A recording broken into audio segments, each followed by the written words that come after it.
동해에 떠오르는 태양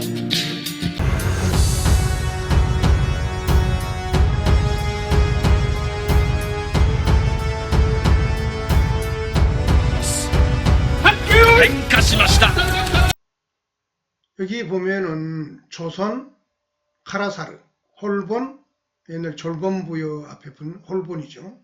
해본, 그리고 한국, 카라쿠니, 그리고 일본. 이것은 모두 같은 의미를 지니면서 다른 말이다. 이런 말이 되겠습니다.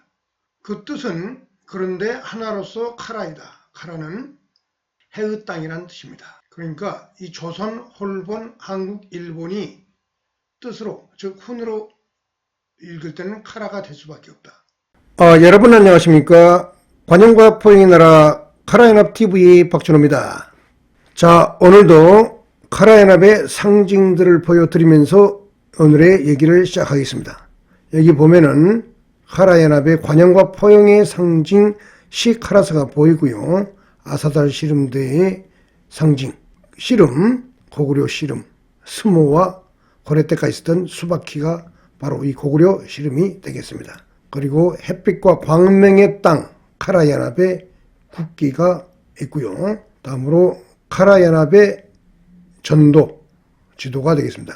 고려와 일본이 통일된 고려, 남북한이 통일된 고려와 일본이 연합하는 세계의 지도가 바로 미래의 카라연합의 지도가 되는 것입니다. 그 다음에 영혼의 고속도로, 경제의 고속도로, 언어, 문화의 고속도로를 기본적인 카라연합의 체계로서 가져가며 마지막에 카라연합 헌법으로서 카라연합을 창출해낸다는 카라연합의 체계도가 보이고요. 그 다음에 이것은 카라연합의 정체성 퍼즐도 여기 상문명, 아사달, 홍산 이렇게 쭉 해서 마지막에 한국과 일본이 카라연합에 꼬랭하는데 여기서 이 향가라는 게 상당히 중요합니다. 한국과 일본은 이 향가 문학의 고대 문화유산으로서 공통된 걸 가지고 있어요. 일본의 만엽집이라고 있는데요. 마녀슈, 우리 발음으로는 만엽집. 그 만엽집에 실려있는 그 5,000수가 넘는다고 그래요. 우리의 향가와 같은 양식으로 쓰여진 것으로 우리가 최근에 이 전문가 분께서 밝히셨습니다. 오늘은 산관과 그 투쟁 양식이라는 제목으로 여러분을 찾아뵙게 됐습니다. 왜 이런 제목을 가지고 얘기를 하게 됐냐면은 최근에 이재명 대통령이 그 환당고기를 언급하면서 이른바 동북아 역사재당 박지양 이사장과의 언급이 있었기 때문에 거기에 대해서 왜 이러한 논쟁, 환당고기 논란이 요즘 한국 사회에 크게 부각되면서 논란이 되고 있는가? 거기에 대해서 카라연합TV는 어떠한 입장을 취하고 있으며 이른바 이재명 대통령의 환당고기 논란이 어떤 역사적 배경에서 나오게 됐는가에 대해서 고민해보는 시간을 가져보겠습니다. 그 결론은 이재명 대통령은 지금 세계 체제가 각자 도생 그리고 약육 강식 따라서 전쟁 분위기가 전 지구촌을 휩쓸고 있는 이런 분위기 속에서 극단적으로는 미래의 제국주의 시대에 버금가는 그런 험악한 세상이 전개될 수 있을 것 같은 그러한 각박한 세계에 대한 어떤 사상적인 준비 차원에서 지금까지 역사관에 대해서 그리고 우리 역사 연구자들의 어떤 미래지향적인 한국사의 방향성에 대해서 어떤 일관된 틀을 좀 마련할 필요가 있지 않나 그런 측면에서 얘기가 나왔다고 저는 생각하고 있습니다.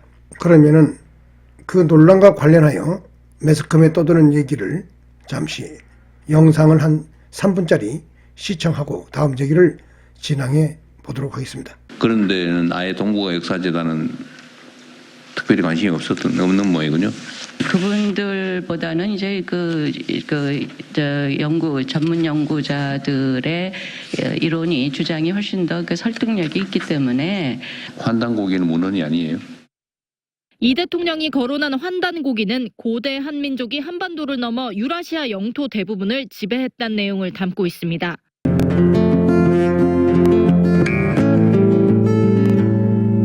여러분 안녕하십니까? 땅의 역사 박종현입니다. 환단고기는 사료적 가치가 전무한 20세기 후반 창작물입니다. 이 책이 내세우는 논리적 구조는 그 친일사관을 철저하게 추종한 팽창적 민족주의입니다.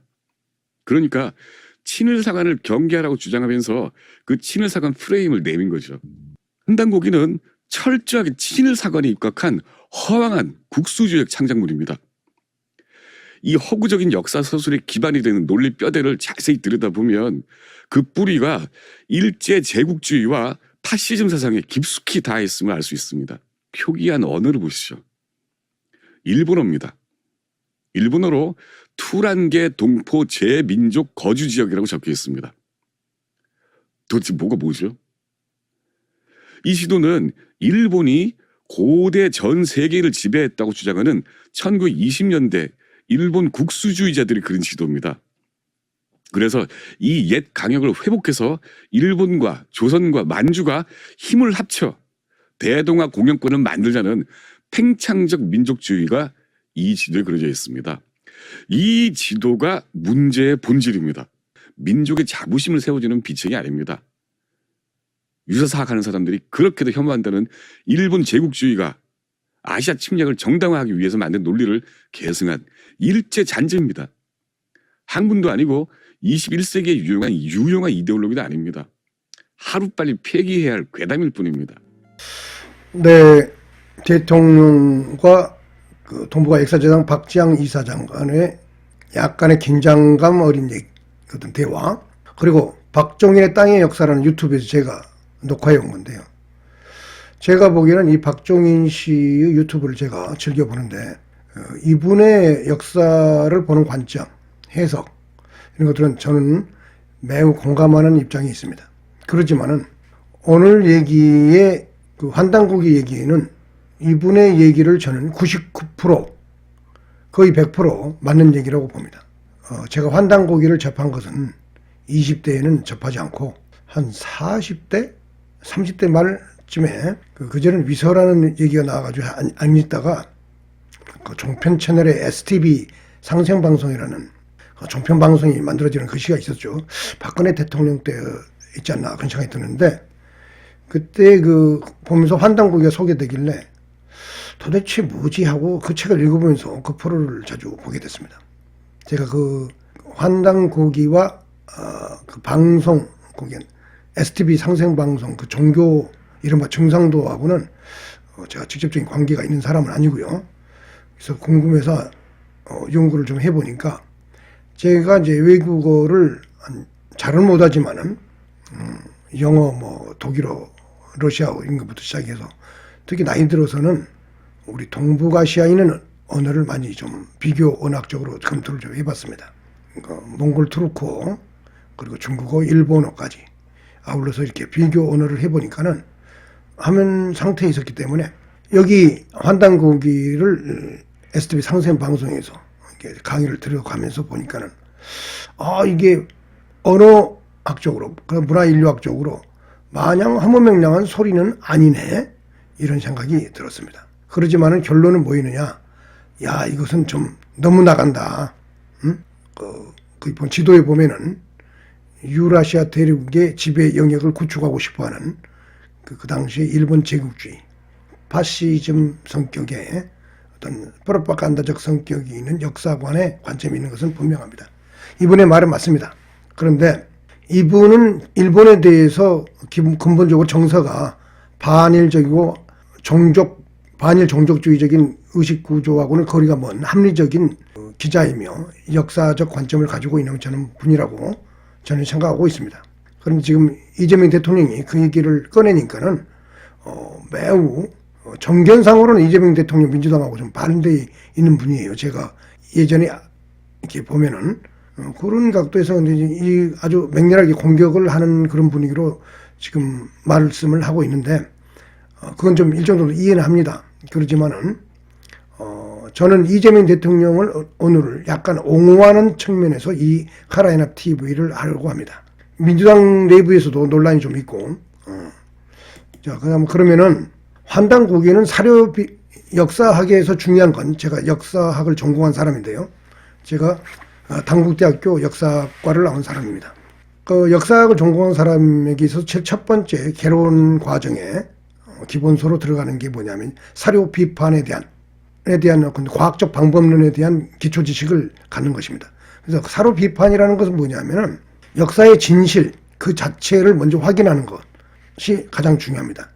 그 진실이 아닌 걸 가지고 역사를 논하거나 복원을 하면 안 되기 때문에 어떤 문헌이랄지 그 다음에 어떤 금성문이랄지 그런 자료들이 나오면은 이것이 과연 거기에 나와 있는 내용이 진실에 부합하는가 이걸 먼저 확정하는 것이 첫 번째 단계입니다. 그것을 사료 비판이라고 합니다. 역사학적, 과학적 방법론에서. 그래서 환단고기는 제가 보기에는 어디에 해당하느냐? 등외 사료다 이렇게 한마디로 말할 수 있습니다. 무슨 말이냐? 사료 비판에서는 사료를 어떻게 분류하느냐 하면은 1차 사료, 2차 사료, 3차 사료 이렇게 쭉 분류하는데 제가 보기에는 환단고기는 등외, 그러니까 사료적 가치가 거의 없다 이런 말이죠. 그러나 분명한 것은 사료의 일종인 건 분명합니다. 사료는 일종이죠. 왜? 역사를 논했으니까요. 그리고 거기 나와 있는 책들이 그 현대에 쓰여진 건 맞는데 기본적인 수록된 책의 내용들은 통일신라, 고려, 조선에 걸쳐서 그 작자들이 소개되면서 그 사람들이 썼다고 이렇게 나오기 때문에 그것이 진실일까 아닐까는 을 떠나서 한 번쯤 우리는 그래? 하면서 일단 사료로서는 그 가치가 좀 떨어지긴 하지만은 이걸 참고해서는 한번 우리 역사를 한번 검토해 보자 수도 있겠다. 이런 정도로는 접근할 수 있다. 저는 그렇게 봅니다. 그래서 한마디로 말해서 사료 가치는 거의 없다. 그러지만은 마냥 무시할 수는 없다. 저는 그런 입장에 있습니다. 환단고기 얘기 나오니까 다양한 얘기들이 언론에 나왔어요. 역사학계, 고고학계에서도 환단고기, 이재명 정부 사이비 역사와 선 그어라 이런 얘기가 나오고 있고요. 이준석 그 젊은 개혁신당 대표는 환단고기를 믿다니 대통령이 반지의 제왕도 역사인가 이렇게 비아냥거렸습니다. 이준석 대표는 말 비아냥거리고 꼬기는 데는 여하튼 천재인 것 같습니다. 뭐 정치가이니까 이렇게 말할 수 있긴 한데 한편에서는 대통령은 왜 저런 얘기를 오늘 이 시대에 꺼내게 되는가 이런 고민도 이 나라의 정치를 일임하고 있는 당 대표 입장에서는 이런 얘기를 공격적으로 할 수도 있지만 다른 한편으로는 도대체 이 시대에 저 사람은 뭘 목적으로 해서 저 얘기를 꺼낼까 이런 고민을 해볼 필요가 있다고 보는 것입니다. 카라연합 TV는 그런 관점에서 오늘의 대통령의 환단고기 언급을 검토하고 있는 것입니다. 그 다음에 진중권 씨, 유명한, 이전에는 이제 진보적인 관점이 있었는데 요즘은 좀 보수화 되는데요. 환단고기가 졸지의 역사 문헌이 되네? 하면서 대통령의 해명이 오히려 문제다. 이런 식으로. 비서실에서 해명을 했는데 거기에 대해서 이렇게 트집을 잡고 있습니다. 근데 이러한 우리나라 자유민주주의 체제 하에서 역사관에 관련돼 가지고 이 환단고기는 사료를 어떻게 바라볼 것인가는 각자 자유이며 그런 권리가 주어져 있습니다. 그걸 틀어막을 수는 없죠. 그렇지만 도대체 대통령은 왜 이 시대에 이 시간에 환단고기를 언급할 수밖에 없는 어떤 고민을 하고 있는가 그런 관점에서 오늘 얘기를 좀 저는 진행해 보고 싶다 이런 얘기입니다. 대통령은 왜 그런 고민을 하게 되는가? 그것은 바로 이런 것과 관련이 있다고 봅니다. 제가 그린 그림인데요. 여기 보면 전시태샤라고 되어 있죠. 여기 보면은 순수 세계 보편 사관이라고 되어 있고 각자 도생 사관이라고 되어 있습니다. 여기 보면 사관에 따라서 저는 어떤 투쟁 양식, 인간의 의식의 투쟁 양식이 바뀐다고 저는 보는데요. 그리고 사관에 따라서 역사를 바라보는 정의관념, 무엇이 바른 것에 대한 관점도 다르다고 봅니다. 마르크스 레닌주의 사관에서 역사를 보게 되면 계급투쟁론적 상황에서 보기 때문에 거기에 맞는 그 대립적인 그 역사관의 어떤 주체자들이 정해집니다. 가진 자와 못 가진 자, 그래서 내부자, 경영자와 노동자, 이런 투쟁. 대외적으로는 어떤 식으로 이념적인 어떤 덩어리 속에서 국제관계를 가져가면서 과거의 공산주의와의 자본주의 대결 속에서 냉전체제처럼 그러한 어떤 국제관계의 정치적 역학이 만들어지기도 하는데요. 기본적으로는 내부투쟁적 성격이 강하죠. 그렇기 때문에 얘기가 옆으로 새는데요. 여하튼 순수 세계 보편 사관이라는 건 뭐냐면 좀 이따 설명하겠지만 현재 한국과 같은 공화주의 체제, 그리고 서방 유럽과 같은 미국 이런 서방 체제가 갖고 있는 기본적인 세계 보편 사관의 어떤 개인과 국가의 당의 위치입니다. 지금 뭐냐면 개인이 가장 우위에 있다는 거죠. 사적 자치가 원칙에 입각이 있는 그런 개인주의 사관 속에서 역사를 바라본다는 거죠. 자유민주주의 체제의 우리들이 일반적으로 평화시에 누리는 역사관 속에서 바라보는 개인과 국가의 당의 위치입니다. 맨 위에 개인이 위치해 있습니다. 그런데 전쟁이 발발한달지 국제사회가 각자 도생, 제국지 험한 상황으로 바뀌게 되면은 힘의 역학이 원리가 지배하는 세계 국제정치 게임에서는 뭘로 바뀌느냐? 국가, 당, 개인 이렇게 순서가 바뀌게 될 수밖에 없다 이거죠. 비상체제로 바뀌죠. 로마 공화정으로 봤을 때는 이거는 뭐냐면 2명의 집정관이 2년인가 1년에 한 번씩 꼭 뽑았는데 독재를 방지하기 위해서 자주 선거를 했고 그것도 집정관을 2명이나 뒀습니다. 그런데 전시가 되면은 독재관이라 가지고 그 중에 한 사람을 임명해서 독재를 전시에 한해서 독재를 할 수 있도록 권력을 줬습니다. 이게 지금 뭐냐면 각자 도생 사관이라는 것은 뭐냐면 그 전시 체제와 관련된 준하는 그런 상황에서 국가와 당과 개인의 위치를 지금 그림으로 나타낸 겁니다. 개인이 가장 아래에 있죠. 그리고 그 당, 그리고 가장 위에 군이 국가를, 군대가 국가일 수밖에 없죠. 비상체제니까 이런 체제로 바뀌게 돼요. 이럴 때는 뭐냐면은 내부 투쟁이라는 것을 이 정부가 용인하기가 쉽지 않습니다. 그래서 독재관이라는 것의 자격을 로마 공화정에서 줬던 것이죠.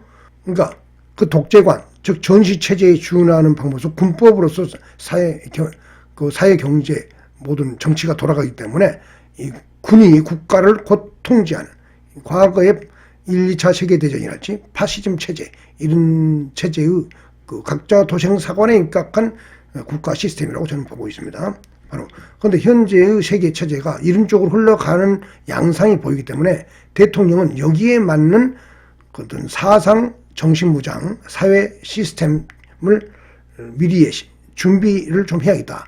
그런 생각이 들지 않았나 그런 생각이 듭니다. 저도 그런 입장에 동의하고 있습니다. 지금 우리가 너무 평화체제, 글로벌 그 세계화 체제, WTO 체제, 자유무역체제에 오래 젖어 있어가지고 지금 중국과의 어떤 디커플링 상태로 세계가 움직이면서 미국이 패권을 놓지 않기 위해서 중국을 몰아세우는 이런 체제로 가면서 언제 이게 그리고 곳곳에 전쟁이 발발하고 있죠.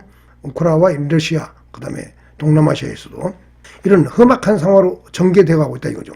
근데 그 극단적인 클라이막스는 오지 않았지만은 그런 시대에 이 동북아가 점점 빨려 들어가고 있기 때문에 그걸 대비하기 위해서는 뭔가의 어떤 사상적 맥락에서의 어떤 힘을, 정신을 하나로 묶을 수 있는 그런 것을 생각해 봐야겠다. 그런 입장에서 대통령이 환단고기 얘기를 꺼낸 것 같습니다. 그 환단고기라는 것이 앞서 그 박종인 기자가 얘기했듯이 1, 2차 세계대전 사이에 공국주의 파시즘 체제에서 일본이 일본적으로 그림을 그렸던 것들을 사실은 그 당시에 일제 식민지 하에 있었던 한국인들이 그 사람도 일본 국민이었기 때문에 그리고 한국과 일본은 역사를 고대부터 이렇게 보면은 많은 것들이 겹친다고 할 수 있습니다. 현재 역사를 잘 모르는 사람들은 한국과 일본이 무슨 역사가 겹치냐, 일본 열도는 일본 열도고 우리 한반도 한국은 한국이지 이렇게 생각할 수 있지만은 제가 오랫동안 역사를 공부해보고 한일 관계사, 그 다음에 동아시아 그다음에 유라시아 대륙의 역사를 이렇게 탐구해 본 결과 한국과 일본은 역사가 겹칩니다. 시계상으로 다이나믹하게 타인 동학적으로 보면은 역사가 겹치고 있고 거기에 원한 관계도 고대부터 스며 있습니다. 그런 것들을 우리가 이해하면은 환단고기라는 것이 왜 책이 나올 수 있는가 그런 배경도 이해할 수 있습니다. 그러나 분명해서 환단고기라는 것이 위서적 성격이 있는 것은 분명합니다. 그러나 사료인 것은 또한 동시에 아까 말씀드렸듯이 등의 사료 가치가 아주 뒤떨어지는 사료이긴 하다. 이렇게 우리가 인정할 필요가 있습니다. 그래서 그 환단고기의 내용은 이건 뭐냐면 제가 만든 카라연합 정체성, 이게 카라연합으로 써있죠. 한국과 일본을 하나로 묶는 미래의 연합체제를 저는 이상적인 모델로 보고 있고 그것이 바로 한국인이 미래의 역사에 동아시아에서 숨쉴 구멍이다 이렇게 보고 있기 때문에 오래전부터 이런 의견을 제시하고 있고 그런 것을 이렇게 체계화해 놓고 있습니다. 그래서 이 카라연합의 역사관 속에서 이렇게 바라봤을 때는 이러한 정체성 퍼즐도를 만들 수 있습니다. 여기 보면 노랗게 있는 부분이 중국과 관련되는 거고요. 그걸 제외한 이 전체적인 이 빨간 것은 바로 카라연합, 한국과 일본, 북한, 조선까지 모두 포함한 것과 관련되는 것입니다. 여기에 보면은 여기 상문명이라고 되어 있죠. 이게 아사달이라고 써 있죠. 홍산이라고 되어 있고 이게 투르크, 몽골, 퉁구스, 심지어 아리안까지 들어가 있습니다. 아리안은 페르시아 제국, 인도 유럽어족과 관련돼 있는 것입니다. 언어학적으로 보면은 있어요. 이게 우리가 쓰는 땅이라는 말이 이 땅 저 땅 할 때 땅이 있죠. 그 땅이란 말이 그 우즈베키스탄, 카자흐스탄을 뜻하고 어원이 같습니다. 같은 땅, 그러나 그 사람은 탄, 우리는 땅 이렇게 발음하는 거예요. 뜻은 땅으로서 같습니다. 이건 뭐냐면 아리안적 요소가 우리에게 있다는 거예요. 우리 언어에 그런 요소가 여기서 많이 설명할 수 있지만은 많이 일정 정도 존재합니다. 아주 엄청나게 많지는 않지만 문법적으로는 관계가 없죠. 근데 몽골, 퉁구스, 투르크는 문법적으로 유사하면서 또 많은 것들이 들어와 있어요. 실제로.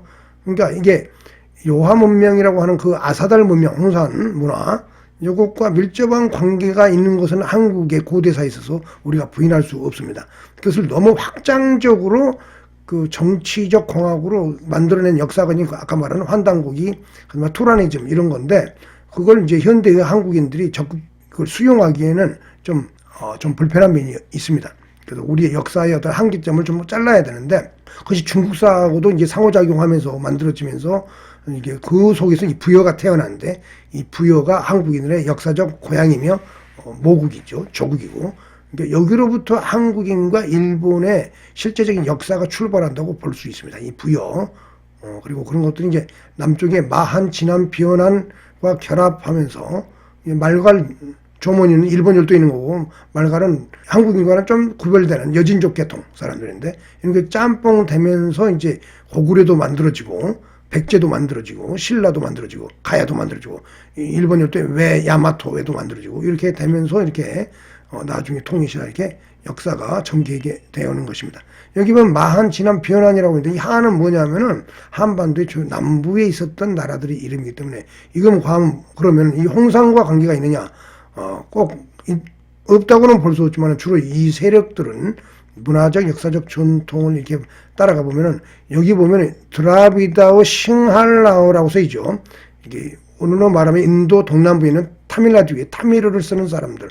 원래 고대의 아리안 여기 보면 이 아리안 족속들이 서북 쪽에서 인도를 침탈하기 전에는 이네가 인더스 문명을 일으켰던 세력입니다.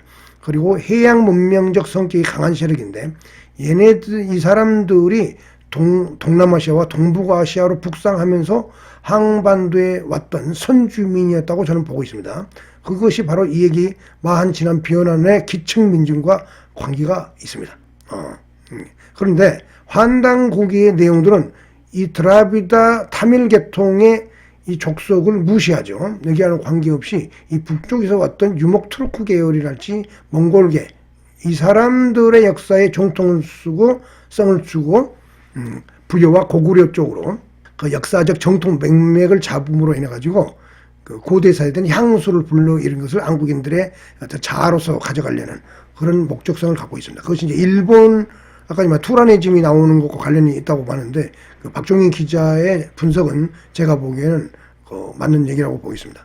저런 내용도 정확하게 확인한 것은 박종인 기자의 저 유튜브 내용을 보고 제가 확신하게 됐습니다. 그 이전에는 제가 막연하게 이 한당구를 읽고 일본어를 하게 되면 저도 모르는 사이에 차근차근 처음에는 몰랐는데 천년에는 저 한당구기가 반일적인 거라고 생각했고 항일적인 거라고 저도 초기에는 생각했는데 식민사학 뭐 얘기하면서 그걸 공격하는 그 주제로서 그 책으로서 의미가 있다고 저도 봤는데 가만히 언어학이랄지 한국과 일본의 역사를 검토해 보면서 우리가 상식적으로 검토해 보면서 비교 언어학적으로 분석하고 그 내용을 가만히 들어가서 보고 보니까는 한당구기를 깊이 제대로 인식하게 되면 친일파적 성격으로 정신이 어느 날 순간에 확 바뀌는 것을 제가 느꼈어요. 일본에서 우호적이고 정서적으로 친근하게 느끼는 정서로 바뀌게 됩니다. 처음에는 모르고 이것이 만주와 몽골과 유라시아와 한반도 얘기인 줄만 아는데 일본어와 일본사를 같이 보게 되면은 이게 바다 건너 일본으로 가면 연결되면서 딴 얘기가 나오는 거예요. 그게 뭐냐면은 친일적 의식구조와 정서가 만들어진다 이겁니다. 그래서 박종인 기자의 말은 저는 100% 맞다고 생각합니다. 과거에 막연하게 생각하면서 그럴 것이다 라고 생각했던 것을 박종인 기자가 지금 저 유튜브로 저한테 확인해 줬다고 봅니다. 그러나 미래 한국이 어떤 길을 갈 것인가를 볼 때는 한국인들은 저는 한마디로 말하고 싶습니다. 한국인 100%가 북한까지 포함해서 친일파로 정서와 사상과 어떤 정체성의 자아의 이데올로기가 일본과 하나로 묶여서 우리가 주도하는 주도 세력으로서의 의미를 마음속의 무기로 장착해야 된다. 100% 친일파가 돼야 된다. 저는 그렇게 보고 있습니다. 카라연합TV는 한마디로 미래의 친일파를 지향하는 TV. 과거의 어떤 원한 감정이 있다고 하더라도 미래의 전략상 일본을 포용하면서 묶고 한반도가 묶여나가면서 세계체제 내에서 세력균형과 국제역학을 논할 때 돌파구가 있다. 그렇게 보기 때문에 카라연합TV는 대한민국 100% 친일파가 되자 이런 방송이 되겠습니다. 그래서 그 박종인 기자의 저 얘기가 맞긴 한데 이재명 대통령이 저런 얘기를 꺼냈으면은 지금 카라연합TV가 지향하는 이런 관점에서 좀 생각을 대통령의 그런 입장을 지금 좀 이따 얘기하겠지만은 보다 건설적으로 수용해서 여야, 정파, 그다음 학계, 그다음에 입장을 떠나서 새로운 사상을 도출하는 강력한 단결과 대우를 만들어내는 그런 그 사관을 만들어내는데 우리가 동참해야 되지 않을까 저는 그렇게 생각하고 있습니다. 그것이 막에는 저 환당국이 황국이랄지 뭐 배달 이 정도까지는 아니더라도 당군 조선에 대해서는 일정 정도 의미를 두고 거기서부터 그리고 부여 당군 조선 부여부터는 의미를 두는 역사. 그 이전의 역사는 저렇게 환빠스럽게 해서는 안 된다고 봐요. 의미가 없다 이 말이죠. 절제된 국뽕, 절제된 국가 또는 민족주의 이런 것들을 일본을 포함한 대민족주의로 해서 카라연합을 만드는 쪽으로 사상적 맥락을 새롭게 건설하는 것에 대해서 모든 엘리트들이 머리를 맞대고 지금 집중해서 뭔가를 하나 만들어내야 된다. 그래서 거기에 대한 그 대안을 우리가 제도적으로 만들기 위해서 다음과 같은 일을 해야 된다라고 제가 제안하고 싶습니다. 그것이 무엇이냐? 바로 이것입니다. 미래 전략 사관을 도출하기 위해서 행정 조직을 만들어야 된다. 지금 이재명 대통령과 동북아 역사장 이사장이 이게 긴장된 약간 말을 주고받았는데 그런 긴장이 아니라 그것을 초월승화해서 새로운 미래를 만들 수 있는 그림을 그려야 된다. 그것을 지금부터 간단하게 제가 제안해 보도록 하겠습니다. 첫째, 현재 동북아 역사재단, 역사학자들끼리 앉아서 그 갑론을 박아는 그런 동북아 역사재단이 아니라 그것을 카라연합 사관연구소, 카라연합 사관연구소로서 개편을 해야 된다. 이름 자체도 바꿔야 돼요. 카라연합이라는 국명 딱 붙이고 카라연합 사관연구소로 만들어야 된다. 이건 대통령 직속으로 거의 둬야 되고 여야 정권이 바뀌어도 대통령 직속 그리고 기밀 일정 정도 기밀을 유지하는 법을 만들어야 돼요. 기밀 유지. 그리고 국제지정학 시나리오 비열 지금 전쟁 상황의 분위기로 가고 있잖아요. 거기에 따라서 지정학이 뭐 바뀔 수도 있잖아요. 여러 각도로. 그러니까 그 전쟁 상황으로 가면서 중국이 주도하는 유리한 상황으로 갈 수도 있고 미국이 유리한 상황으로 갈 수 있죠. 그리고 현재 우리는 한미 동맹 상태에서 미국의 입장에 있죠. 그리고 일본과 가까운 입장이죠.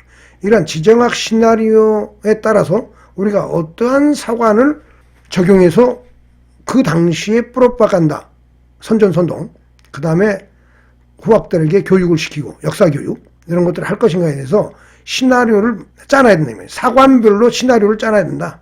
그 시나리오별로 사관을 좀 구축할 필요가 있다 이거죠. 예를 들면 기자조선 얘기를 조선시대 때 강조했잖아요. 그건 뭐냐면은 중원이 동아시아를 완전히 장악하는 상태에서 타협한 역사관이라고 봐요, 저는. 사실 기자가 한반도와 만주에 오지 않았어요. 전혀 관계없는 얘기예요, 그거는. 기자조선이라는 거는. 우리 한반도와 만주하고는 관계가 없다, 기자조선은. 그러지만 조선시대 때 중국의 그 지정학적 일극, 우위에 대해서 우리가 일정적으로 타협하기 위해서 기자조선을 받들었던 거예요. 그러면 고려시대에는 어떠느냐? 당군조선을 받드는 거예요. 당군조선은 뭐냐? 몽골 지배시대에 나온 거예요. 사람들은 몽골에 저항하기 위해서 그런 역사관을 만들었던 건데 제가 보기에는 그렇지 않습니다. 몽골에 저항하기 위해서 대놓고 그런 역사를 싸가지고 유통시켰다고요? 이련 스님이? 그게 아니에요. 그 당시가 이 동아시아사를 고려시대를 내내 보면은 거란족, 그 다음에 여진족, 그 다음에 몽골족들이 각각의 제국들을 세우잖아요. 근데 그때 남쪽에 중국 화족들은 밀려가지고 남쪽으로 쫓기고 분열되고 혼란된 상황이 거의 500년간 이어집니다. 그리고 마지막에 최고의 그 획기적인 선을 그었던 최고의 승자는 뭐냐면 당시 몽골 제국이었다 이 말이에요. 유라시아를 제패한 몽골 제국. 유라시아 초원 벨트에 그것을 장악하고 중원까지 완전히 장악했어요. 동남아시아까지 위협했고 그런 상황에서 뭐냐면은 초기에는 전쟁해서 이제 나중에 강화 조약하면서 승복하고 몽골에 협력하긴 했지만은 몽골에 대해서 일정 정도의 그 입장에 동조하면서도 우리다운 뭔가를 만들어내야 했다 이 말이에요. 그래서 저는 당군 신화를 그게 있었는지 없었는지는 당군이 확실을 할 수 없지만은 당군 환단국에 나온 것처럼 그렇게 왕 계보가 카나 계보가 그렇게 쭉 있었는지는 좀 의아스럽지만은 그런 비슷한 분위기에 그 합류하는 것이 그 당시에 생존을 위해서 좋았다 이 말이죠. 고려 시대에는. 그래서 몽골에 솔직히 몽골 지배하에 몽골리아에 맞는 역사관이었다 그게. 그리고 그것이 우리의 고대의 당군조선으로 포장함으로써 몽골과 역사관적으로 호흡하는 그런 것이 바로 삼국유사. 그 당시에는 뭐냐면 그런 사관을 가지고 그 시대 국제정치에 편성했던 거예요. 조선시대 때는 기자조선 사관을 가지고 중국에 편성한 거고. 그런데 일제시대가 오면서 중원 세력이 망하니까는 이 같은 환단국이라는 것이 일본과 연결됐을 때 우리의 프라이드도 만들면서 일정 정도 편성할 수 있는 소주가 있었던 거죠. 그래서 뭐냐면 한국의 엘리트 지식인들이 수입에다가 해방 이후에도 막 뿌린 거다. 저는 그렇게 보고 있는 것입니다. 그러면은 현재 이 시대 각자 도생, 약육강식 그리고 전쟁 분위기, 미중 패권 대결로 가는 상황에서 미래에 우리는 어떠한 역사관을 준비할 것인가? 그걸 우리는 이제 질문해야 된다. 그런 시대에 접어들었다. 이런 얘기입니다. 대통령은 그런 화두를 던졌다. 이렇게 봐야 되는 것입니다. 그래서 박정희 기자, 그 다음에 이준석 대표, 그 다음 국힘당의 의원들, 그 다음 민주당의 현재 집권당의 의원들 모두 그 다음에 각층의 정치, 경제, 역사학자, 전문가들 일치 단결해서 머리를 맞대고 거기에 가장 유용한 사관을 만들어내야 된다. 저는 그렇게 보는 것입니다. 과거의 역사관도 가져오는 거예요. 그래서 여기 보면은 구성을 어떻게 하느냐. 국제정치학자, 국제경제학자, 역사학자, 지정학 전문가, 고고학도 들어가는 언어학자, 문화인류학자, 지금까지 현재 최첨단으로 만드는 모든 지식인들을 다 동원해가지고 유용자원을 총동원, 전략적 사관을 도출해야 된다 이 말이에요. 몽골 지배하에서 이련 스님이 당군 사관을 만들고 이성기의 조선시대에 명나라가 동아시아를 제패할 때 거기에 맞춰서 살아남기 위해서 기자조선 사관을 부각시키고 그러면서 당군조선 사관도 남겨놨죠. 그냥 이중 플레이를 한 거예요. 그러면 현재 우리는 어떤 사관을 만들어야 되느냐? 미국과 동맹 상태에서 세계 체제 내에서 과연 일본과 우리를 어떤 관계에서 설정을 하고 중국과는 어떻게 할 것인가에 대해서 생각하면서 가장 유리하면서 우리의 기백과 원래 역사적인 우리의 정체성에 맞는 역사관을 만들어내야 된다. 그러기 위해서는 이런 것들을 모두 총동원해가지고 전략적 사관을 도출해야 한다. 그 사관에 따라서 뭐냐면은 대외 투쟁의, 역사국 투쟁의 방향이 결정된다 이거죠. 어차피 전쟁과 약육강식과 제국주의 분위기로 흐를 때는 국가와 민족주의 사관을 만들 수밖에 없다 이 말이에요. 그래야만이 대외 투쟁이 의식적으로 강화되면서 정사가 통일되고 대우가 각성되고 단일 대우 속에서 강력한 전쟁을 수행할 수 있는 그런 험악한 세상에 정신적 버팀목을 만들어낼 수 있다. 이런 얘기가 되는 것입니다. 그래서 그 다음에 그런 이런 행정기관들의 역사학자들의 논쟁과 밥그릇 싸움터가 되면 안 됩니다. 현재 약간 그런 분위기가 있어요. 그러다 보니까는 제야사약이니 강당사약이니 하면서 쌈박질인 거예요. 단순히 뭐냐면 이 사관 논쟁만 있는 게 아니에요. 밥그릇 싸움 성격도 있다 이거죠. 그런 것들을 배격해야 한다면 지정학적 전략적 측면에서 사상을 도출하는 것을 제1의 목적으로 해야 된다. 카라연합사 대통령 직속으로 딱 해서 카라연합 사관을 만들어내야 된다. 한국인을 전부 친일파로 만들어내는 단 우리가 주도하는 역사관 속에서 그러면서 일본도 그걸 어느 정도 용인하고 받아들일 수 있는 타협적인 역사관. 일본은 무조건 막 깔아뭉개는 역사관을 만들면 안 된다 이 말이에요. 그러면서 중국에 대해서 일정 정도 애매하게 포용할 수 있는 그런 역사관.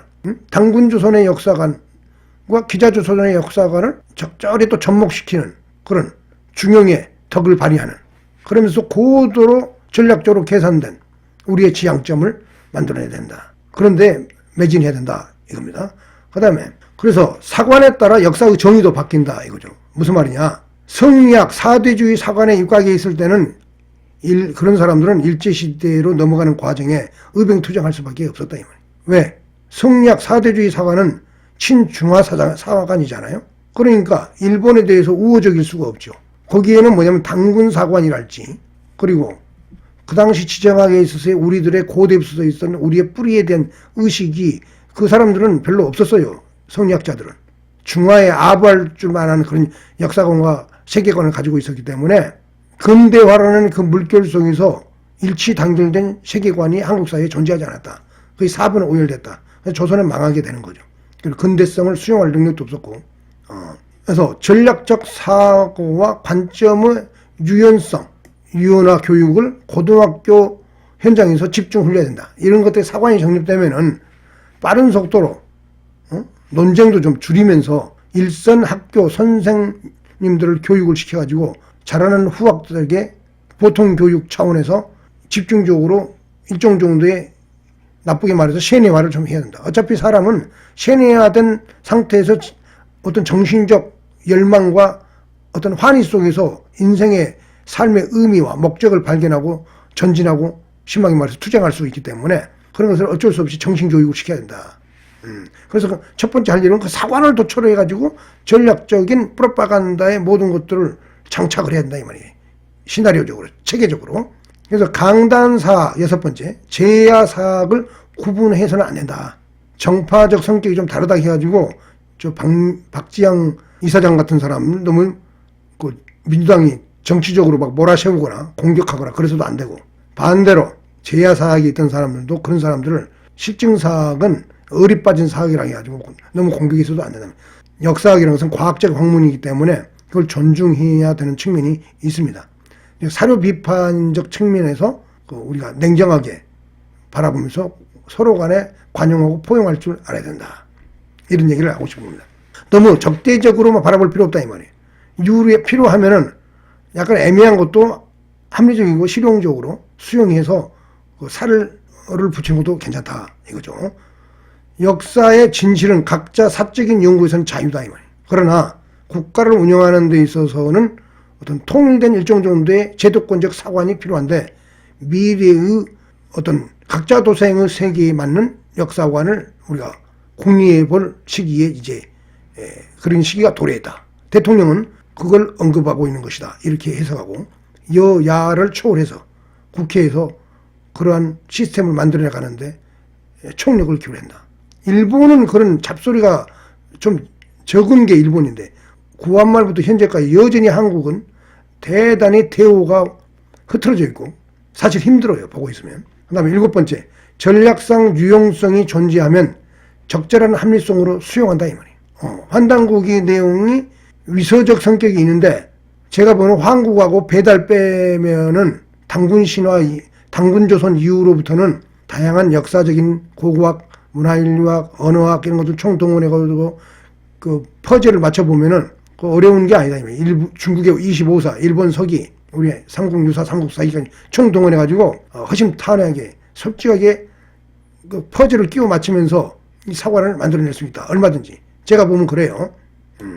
그래서 그렇게 만들어놨을 때 실제 우리가 실제 전쟁이 일어났을 때는 딱 거기에 맞는 딱 뿌려박간다. 여기 보면은 교육과 선전선전의 그 내용물이 바로 즉각 만들어지면서 바로 선전선동으로 들어가면서 주변 세력에 대해서 명분의 우위성을 확보하면서 그 전쟁을 수행할 수 있는 그러한 일사불란한 그 전시체제에 맞는, 지금 당장 뭐냐면 전쟁하자는 게 아니고 미래에 혹 있을 그런 사태에 대비하자. 이렇게 그래서 대통령의 저 말을 무조건 환단고기 갖고 논란을 트집을 잡으면서, 야, 대통령이 역사의식이 저 모양이냐 뭐 이런 식으로 공격만 할 게 아니라 이거예요. 중요한 본질은 딴 데 있다 이거예요. 그리고 역사 교과서를 전 체제를 좀 개편한다고 봐요. 현대 역사 교과서 보면은 역사 교과서 어떻게 개편하냐? 국사를 1과 2로 나누고 그다음에 세계사 이렇게 이 역사 교육을 강화해야 돼요. 이전 시대하고 달라요. 지금 미래의 어떤 전쟁 분위기에 대비할 수 있는 그런 역사관에 맞는 교과서를 만들어서 교육을 시켜야 됩니다. 그래서 국사 1에는 뭐가 들었냐? 고조선을 중심으로 동아시아 지정학 변천사를 서술해야 돼요. 고조선의 위치를 확정해야 되는데 지금 아직도 논란이고 애매한데, 제가 보는 각도에서는 고조선의 위치는 지금의 베이징 지역에 있다고 봅니다. 베이징과 현재의 요하 지역, 요서 지역, 거기가 고조선의 중심지였다고 봐요. 나중에 거기와 관련되는 전문가의 유튜브 하나를 제가 갖고 있는데요. 그걸 편집하고 녹화 편집해서 한번 다시 올려서 보여드리겠습니다. 그러니까 원시시대부터 통일신라 그리고 일본이 성립하기 직전까지, 그러니까 형님 말하는 삼국통일, 그 일본이 그러니까 7세기, 8세기 근처 바로 직전까지의 역사를 주로 해야 되고, 세 번째, 유라시아 해륙사관에 입각해서 해야 된다. 이 얘기는 유명한 윤명철 교수님의 관점인데요. 저는 이 말에 매우 동의하고 있습니다. 한국인의 근본적인 기층 뿌리는 바다로부터 동남아로부터 왔어요. 타미르와 관련되는 우리들의 뿌리를 무시하면 안 됩니다. 그것은 진실을 왜곡하는 거예요. 그들은 어떤 면에서는 그 이후 역사에서는 피정복민이 되는 거예요. 그걸 피한 사람들이 일본으로 도망갔고요. 그 기층 민중이 되었다 이 말이죠. 거기에 북쪽에서 왔던 고조선 계열, 그 다음에 유라시아의 어떤 투르크 몽골 계열들이, 그 다음에 중국과 관련되는, 중국도 이게 뭐냐면은 고대에는 동일하게 해가지고 종족들이 여럿이었었는데 동이와 관련이 있어요. 중국 동쪽의 산동반도. 제가 보면 그들의 언어를 이렇게 한자 언어랄지 게 비교 언어학적으로 보면은 거기를 타밀 계통의 언어, 인도 드라비다 어족 계통의 사람들이 거기를 스쳐 지나오면서 거기서 일정 정도 문명을 읽었다고 저는 봐요. 중국어와 밀접한 관계가 좀 있어요. 타밀어도. 그렇기 때문에 이런 것들 총망라해가지고 고대사를 유라시아 해륙사관의 입장에서 새롭게 편제를 해야 된다. 그런 내용은 국사 1 교과서에 실고, 국사 2 교과서에는 통일신라 이후, 일본, 그리고 일본의 이제 일본 서기가 만들어진 그 이후, 북쪽에는 만주에는 발해가 있으니까 실제적으로 한국인의 역사라고 할 만한 것은 부여로부터 해서 출발해서 통일신라, 일본 발해, 요 세 집단 족속을 한국인의 역사로 동시에 봐야 됩니다. 그 나머지의 역사는 뭐냐면은 그 환빠스럽게 너무 확장하면 안 된다. 그것이 바로 카라연합 TV에서 보는 한국사의 입장입니다.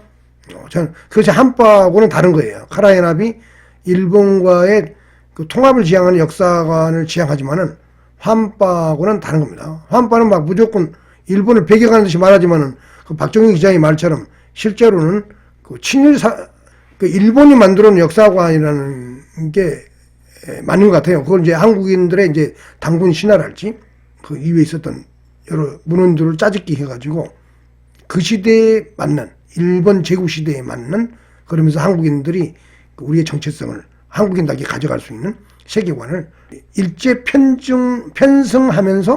편성하면서 만들었다. 친일사관 저는 맞다고 봐요. 근데 겉으로는 그렇게 말할 수가 없었죠. 왜?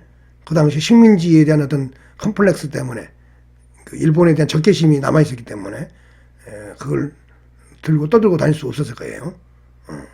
시대가 바뀌어서 오늘 현대는 이제 우리가 보다 민도가 높아졌고 지식이 수준이 높아졌기 때문에 그 다음에 역사와 세계를 과학적으로 볼 수 있는 눈이 생겼기 때문에 이제는 좀 시도할 필요가 있다.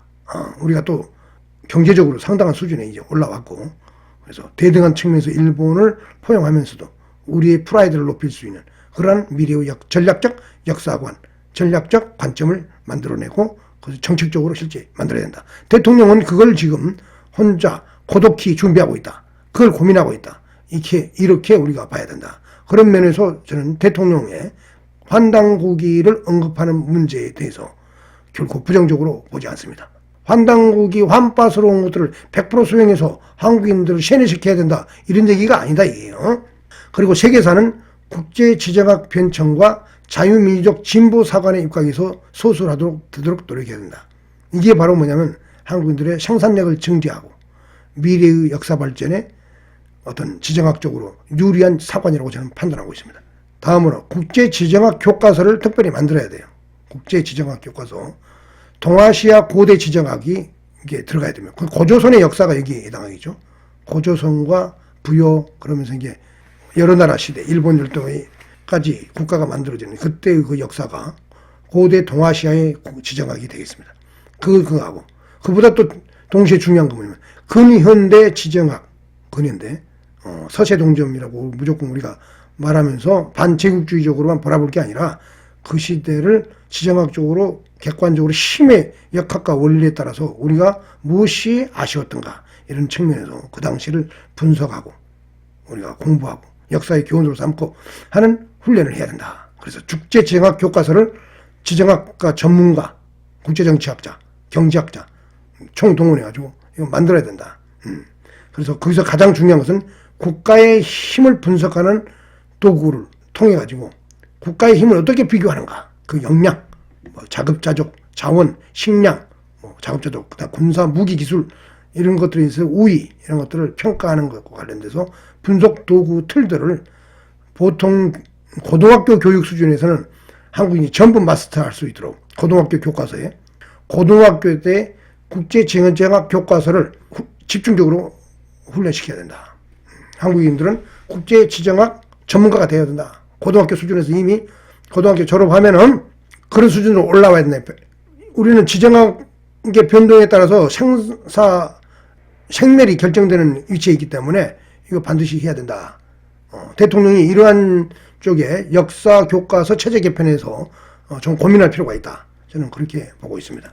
카라연합 TV는 과거의 얘기만 하는 방송이 아니에요. 미래에 대한 비전과 전략을 제시하는 것을 목적으로 하고 있습니다. 그 다음에 사관의 종류와 그 투쟁 방식이라는 측면에서 아까 맨 처음에 제목에 나왔는데 그걸 분류를 해봤어요. 아까 좀.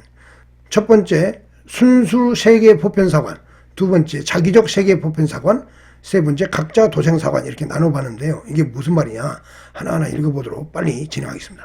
순수 세계 보편사관은 뭐냐? 현재 우리 공화주의 한국의 체제, 일본, 지금 서방체제, 미국, 유럽 이 서방체제가 갖고 있는 사적 자치에 기반한 코스모폴리타니즘, 최근에 WTO 체제를 만들면서 미국의 자유무역주의 체제, 약간 인류 역사에서 가장 행복한 시대라고 저는 보는데요. 이런 체제가 고대로 보면은 헬레니즘 시대의 어떤 코스모폴리타니즘 철학과 좀 유사합니다. 근데 그 시대의 그런 코스모폴리타니즘이 근본적으로 개인주의에 기반해서 나왔어요. 그러니까 국가와 민족이, 종족이 기본이 아니고 개인주의. 그래서 세계 보편사관은 자유민주주의에 기반한 것이다. 그것은 뭐, 거기서 기본은 개인주의, 자연적 개인이다. 이 말이에요. 자연적 개인. 그 사람이 무식하든 공부를 많이 해서 유식하든 재력을 많이 갖고 있든 적게 갖고 있든 그것과 관계없이 모두 자연적 개인으로서 존재한다. 이 말이에요. 사적 자치. 그리고 거기는 가문, 우리 족보 말이죠. 민족, 국가를 초월하죠. 이상주의라는 걸 알 수 있어요. 이상주의. 전통적 보편주의, 즉 코스모폴리타니즘에 해당한다 이거죠. 거기서는 뭐냐면 시장에 대해서 긍정적이죠. 반시장적이지 않다 이거죠. 그리고 중요한 것은 사적 자체를 인정한다. 당연히 능률과 생산성, 효율 이런 것을 중시하는 의식, 사회 심리를 갖고 있어요. 따라서 기득권에 대해서 이 정도 인간의 자기의 능률과 노력과 효율과 그런 걸 통해서 성취한 것에 대해서 어떤 뭘 갖추면은 그 기득권을 인정해, 즉 강자가 되죠. 그 강자를 긍정하는 현실주의 철학이다. 그게. 그러니까 당연히 헌법체제도 경성헌법적 체제겠죠. 연성헌법이 아니고. 그래서 연성헌법이 아니고 경성헌법 체제일 수밖에 없다. 즉 기득권을 보수주의적인 기득권을 일정 정도 인정해준다. 마구 뭐 100% 인정해준 건 아니지만은 그런 쪽에 무게중심이 가 있다. 순수 세계 보편주의 사관에 입각한 현재 한국인들이 살아가는 체제다. 이렇게 볼 수 있습니다. 자연스러움을 추구하죠. 막 억지스럽고. 이북 방송 보면은, 북한 방송 보면은, 말투도 억지스럽고 막, 억지로 막 투쟁적이고 막 그러잖아요. 아나운서 말도 보면은 막, 뭔가 막 역겹잖아요. 뭐냐면, 그것이 뭐냐면 우리하고 좀 다른 거예요. 자연스럽지 않아요. 욕망의 무한 시장화를 일정 정도 긍정하는 거예요. 왜냐하면 그래야만이 뭐냐면은 끊임없는 생산력의 증대가 일어난다는 것을 인정하고요. 그러면서 역사 발전의 동력으로 삼기 때문에 요거 이제 이게 브레이크 없는 기관차처럼 달린다 해서 요거를 사회주의자들이 이거에 대해서 경계하는 거예요. 이게. 그게 바로 순수 세계 보편서관이다. 우리 한국인들의 공화주의 체제, 자유공화주의 체제가 이런 사관에 입각해 있다. 박종인 기자를 알지 한국의 대부분의 현재의 엘리트들, 앞서 나왔던 유튜브에 나오는 그분들 포함해서, 지금, 그리고 국힘당의 지지자들 대부분, 이런 사람들은 이런 역사의식 세계관이 강하다고 볼 수 있습니다. 근데 이건 평화체제에 해당하는 거지, 이게 비상체제, 전쟁 상황으로 가면은 얘기가 또 달라질 수 있다. 아까 약간 언급했습니다. 그러면 또 두 번째 자기적 세계 보편사관은 뭐냐? 이거는 뭐냐면 집단주의적이며 전체주의적으로 흐를 수밖에 없고 실제 그런 성격을 현재 띠고 있어요. 그게 뭐냐? 과거의 공산주의 체제. 중국도 그런 체제에 가깝죠. 시장이 좀 도입되긴 했지만은 여기 이게 말이 중요한 말입니다. 계급 각성된 개인의 집단화. 이게 뭐예요? 공산당이죠. 공산당 엘리트. 그러니까 공산당원이 이끌어가는 나라죠. 조선시대로 보면은 유교 성리학자들이 이끌어가는 특수 엘리트.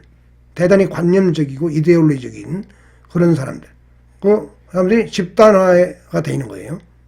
그래서 그 공산당의 의미를 두고 있기 때문에 그 공산당이 군대와 국가를 장악하고 있는 거죠. 일당 독재, 프롤레타리아 독재인 거예요. 가문과 민족, 국가를 사실은 초월하는 것은 이념적으로 내세우긴 하는데 중국이 실제 국가와 민족을 초월해서 그러지는 않죠. 왜? 현실적인 국제 지정학에서 민족주의를 강화하고 있죠. 중화민족주의를 강화하면서 국가를 동시에 강화하고 있는 그런 체제다.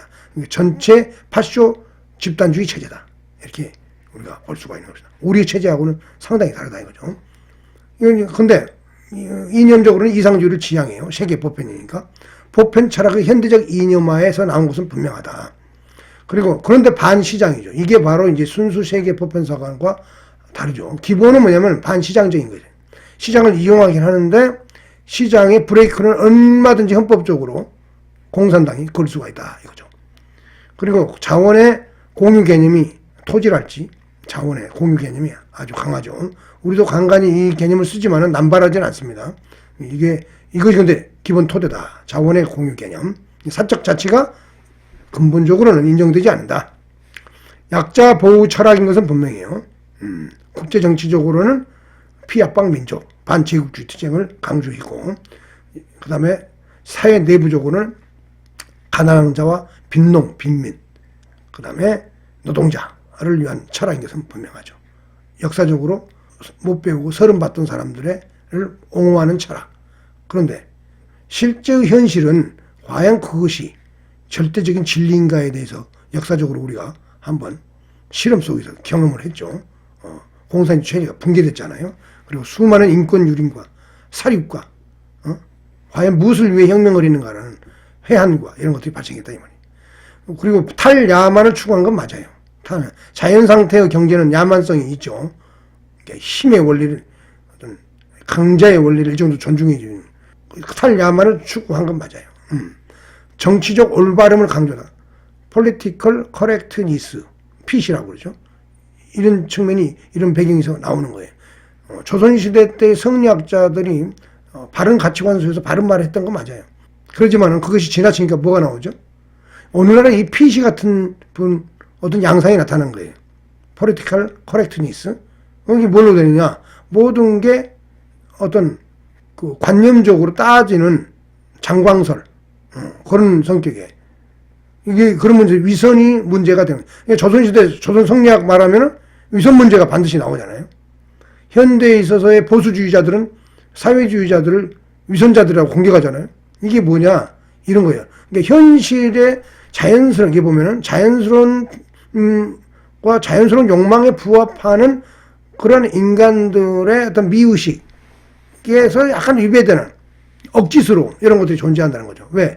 공산주의적 인간형을 만들어내야 되니까 억지로라도 그런 것을 선전선동으로서 그냥 교육으로서 강조하다 보니까 실제 인간의 내재하는 동물적 본마음하고는 괴리되는 측면이 발생하는 거죠. 당연히 그 위선이 대두될 수밖에 없죠.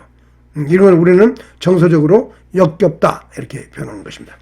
그 다음에 세 번째, 각자 도생사관 이렇게 되는데 이것도 집단주의와 전체주의로 과거 역사에서 갔습니다. 일본 군국주의, 히틀러의 파시즘, 나치즘, 그 다음 무솔리니의 파시즘. 이 전부 뭐냐면은 각자 도생사관. 그 당시가 전쟁과 블록 간 충돌의 세계였기 때문에 일극이 지배하는 세계체제, 지금까지 얼마 전까지 있었던 그런 체제가 아니었고 각자의 블록 속에서 터부시하는, 그러면서 경쟁하는 그런 체제이기 때문에 각자 도생사관이 필요했다 이 말이에요. 종족 가문은 이제 아니지만은 민족과 국가를 어떤 틀을 중시하면서 거기에 맞는 어떤 세뇌 교육.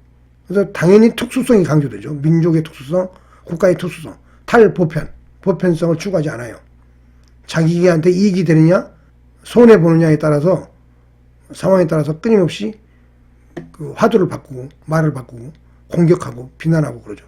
그러다가 극단적으로는 전쟁하고 이런 것이 앞으로 전개될 수 있는 세계가 미래의 지구촌 세계일 수 있고 특히 동아시아가 그러한 위험한 국면으로 빠져들어가고 있다. 이러한 분위기 속에서 대통령이 저런 발언들이 나오고 있다. 대통령은 바로 뭐냐면은 그런 약육강식과 각자 도생의 미래의 세계에 대해서 우리가 뭔가를 준비해야 된다. 그래서 꺼낸 게 이제 환단곡인데 그 위서적 성격이 강한 것은 분명하기 때문에 수많은 논란이 존재하는데 과연 대통령은 왜 그 얘기를 꺼낼 수밖에 없는 이 시대에 와 있는가? 우리가 이걸 고민해야 된다. 이 얘기를 하고 싶은 겁니다.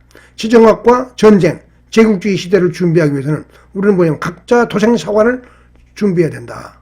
이거예요. 그래서 환단국의 내용이 과연 우리 한국과 일본에 얼마만큼 부합하는가에 대해서는 우리가 진지하게 일정 정도 마음을 열어놓고 참고 자료는 쓰면서 실제로 그 문헌이랄지 과거의 금서문이랄지 우리의 언어랄지 문화적 측면 이런 것들을 모두 공헌해가지고 만들어 조합을 해가지고 미래지향적인 전략사관을 각자 도생사관을 해야 하는 그런 시대에 접어들고 있다. 이런 얘기를 하고 싶은 것입니다. 지금까지 한 얘기를 그림으로 그리면 이런 거예요. 순수 세계 보편사관에서는 개인과 국가 당에서 개인이 가장 우위에 있죠. 지금 모든 인권과 사적 자치가 존중이 되잖아요. 지금 평화시니까. 자, 자기적 세계 보편사관, 중국이랄지, 중공, 그 다음에 북한, 이 체제, 당이 군을 장악하고 있잖아요. 당이 국가도 장악하고 있고, 이게 이중체제죠. 이런 체제로 이렇게 그림을 그릴 수 있습니다. 이거는 뭐냐면, 각자 도생사관을 그림으로 나타낸 것입니다. 이전에 보여드렸듯이, 국가, 곧 군대가 국가인 시대가 전쟁 시대, 그러니까 마셜라우, 계엄 상태잖아요. 전쟁이 뭐냐면 지속적으로 계엄 상태가 유지되는 거죠. 당과 개인은 뭐예요? 국가, 군대가 까라는 대로 까야 되는 그런 시대로 갈 수밖에 없다 이거죠. 전쟁을 수행해야 되는데 모든 걸 배려하면서 전쟁을 수행할 수 있다고요? 근데 거기에 맞게끔 이 개인이 적극적으로 응하기 위해서는 뭐냐면 뭔가 쇄신을 해야 되는 거예요. 그럼 뭐냐? 국가주의와 민족주의를 불어넣을 수밖에 없다 이거죠. 당연히 전체주의 파쇼 무서운 체제로 가는 건 맞죠. 로마 공화정으로 말하면은 전시의 독재관을 인정했듯이 이런 체제로 바뀌는 거예요. 그걸 이재명 대통령은 이제 준비해야겠다 이런 얘기를 환단고기 문제를 동북아 역사재단 이사장 앞에서 꺼낸 거다. 이렇게 우리가 봐야 된다. 이런 얘기입니다. 전시 태세가 되면 아까 얘기했지만 순수 세계 보편사관이 각자 도생사관으로 이렇게 바뀐다. 그런데 전시 태세가 됐을 때 공산주의 체제 북한이나 중국은 자기적 세계 보편사관 내에서 곧바로 그대로 그 체제를 옮겨가면 돼요. 왜 그러냐? 기본적으로 전체주의 집단주의 체제이기 때문에 당이 곧 전쟁을 바로 지휘한다. 우리는 이렇게 바꿔야 돼요. 이 과정을 거쳐야 돼. 이걸 준비해야 된다 이 말이에요. 그러기 위해서는 여기에 맞는 사상을 준비해야 된다. 전쟁이 끝나고 다시 이걸로 돌아와야 되지만은 전쟁 상황에서는 그걸 수행하려면 사상과 정신무장이 필요한데 그걸 미리 준비해야 된다. 전략적 사관을 그래서 만들어야 된다 이 말이에요. 민족주의 사관을 국가주의 사관을 만약 배격할 수 있느냐. 전쟁이 터졌는데 그게 아니란 얘기죠. 대통령은 그런 위기에 대비해서 우리가 무엇을 할 것인가를 환단고기를 꺼내면서 하고 있는 거예요. 우리가 그걸 그렇게 이해를 해야 됩니다. 한국, 일본, 조선, 중국의 체제 비교와 전시 효율성. 전시 효율성이 누가 높을까요? 이렇게 보면 전시 효율성이 누가 높을 것 같아요? 이걸 이렇게 옮겨가는 과정에 분란이 발생할 수밖에 없어요. 여기 자기적 세계 보편사관에 사는 중국과 북한 같은 경우는 그냥 그대로 전쟁을 수행하면 되는 거예요. 이미 그쪽으로 사회가 하나로 뭉쳐져 갖고 똘똘 전쟁할 수 있는 체제가 돼 있어요. 우리는 평화시대에 최근까지 그 좋은 시대를 사는 이 사적잔치의 원칙에 따르는 개인 중시 사상 속에서 다양한 언론의 자유 속에서 이걸로 옮겨가는데 부작용이 시끄럽다 이 말이야. 시끄러워. 지금 우리 사회가 환단고기 논란이 벌어지는 것은 뭐냐면은 순수 세계 보편사관에서 각자 도생사관으로 옮겨갈 수밖에 없는 그런 분위기 속에서 이 갈등과 분란이 일어나고 있다. 우리가 이걸 해석해야 된다. 대통령의 저 발언에 대해서 딴지를 마냥 거는 것만이 좋은 것이 아니다. 미래를 준비해야 된다. 정치하고. 정치를 하거나 엘리트 지식이면은 과거에 이제 이 시대의 미래를 어떻게 준비할 것인가를 고민해야 되고 대통령의 저 말을 비난도 할 수 있지만은 경계하면서도 자유 세계 보편사관에 대한 침해, 자유민주주의 체제에 대한 공격, 위험성, 전체주의 집단주의로 가는 위험성을 일정 정도 우리가 경계를 하긴 하지만은 대통령이 미리 각자 도생 사관에 대해서 준비하고 있구나. 그래서 우리는 여야 정파를 초월해서 뭔가를 해야 되는 그런 시점에 도달했다. 이걸 대통령이 저 환단고기 논쟁 속에 그런 얘기를 하고 있는 것이다. 이거예요. 그래서 한국인의 미래 전략은 카라 연합으로 현재 갈 수밖에 없다. 한미 동맹 상태에 있고.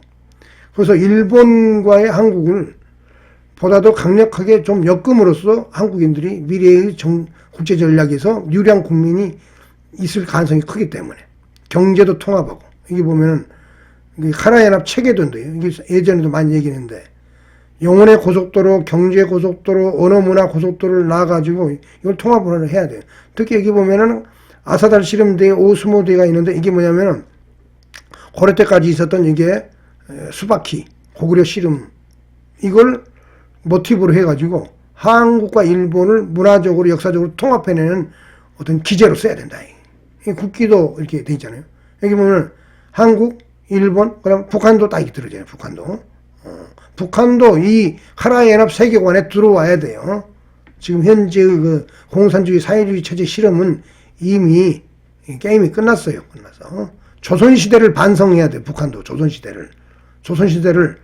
조선시대하고 지금 북한 체제하고 그 현대적인 각도에서는 전혀 다른 것 같은데 어떤 정신적 뇌의 어떤 생리 순환상에서 이렇게 보면은 유사성이 굉장히 큽니다. 공자 맹자의 사상이 사회주의하고 제가 보기에는 소프트웨어 호환성이 있다. 저는 그렇게 평가하는 사람입니다. 카라연합의 지도가 이게 보이고 있습니다.